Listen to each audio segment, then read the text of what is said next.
তাদের সেই ভাবনা আজকে সাকার হয়েছে।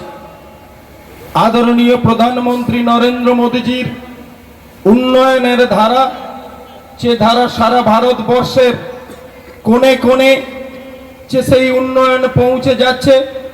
আদরণীয় রেলমন্ত্রী অশ্বিনী বৈষ্ণবজির যে প্রচেষ্টা এবং সম্মাননীয় বিধায়ক রবীন্দ্র মাইতি মহোদয়ের উদ্যোগে আজকের এই হল স্টেশনের শুভ উদ্বোধন হলো।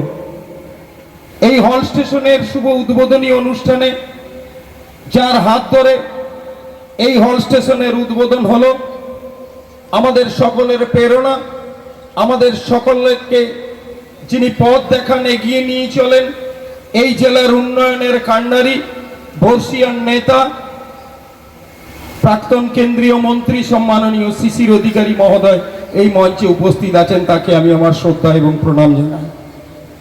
উপস্থিত আছেন তমলুকের প্রাক্তন সাংসদ এবং এই জেলার অন্যতম উন্নয়নের কাণ্ডারি দিব্যেন্দু অধিকারী মহোদয় সহ দক্ষিণ পূর্ব রেলওয়ের যারা আধিকারিক আছেন, যাদের নিত্যদিন নিরন্তর যে মনিটরিং এর মাধ্যমে আজকের এই স্বপ্ন সার্থক হয়েছে। শুধু সেই স্বপ্ন সার্থক নয়, ভারতবর্ষের প্রধানমন্ত্রী যে ডাক দিয়েছেন যে আগামী 2047 সালের মধ্যে এই ভারতবর্ষকে বিশ্বগুরু বানাতে হবে, অর্থাৎ ডেভেলপিং কান্ট্রি থেকে ডেভেলপড কান্ট্রিতে পরিণত করতে হবে। উন্নয়নশীল ভারতবর্ষ থেকে উন্নত ভারতবর্ষের জায়গায় নিয়ে যেতে হবে। আর তার এই স্বপ্ন, তার এই ভাবনা, সেই ভাবনার মধ্যে যেরকম তিনি সবকা সাথ, সবকা বিকাশ, সবকা প্রয়াস, সবকা বিশ্বাস, সেই বিশ্বাস আজকে ভারতবর্ষের স্বপ্নের নায়ক তিনি, ভারতবর্ষের মানুষের তিনি আজকে উন্নয়নের জোয়ার বইয়ে দিচ্ছেন। আজকে ভারতবর্ষের অর্থনীতি যেমন চতুর্থ অর্থনীতির থেকে তৃতীয় অর্থনীতির পথে এগিয়েছে, ঠিক তেমনি সারা ভারতবর্ষে আজকে কিন্তু উন্নয়নের জোয়ার বইছে।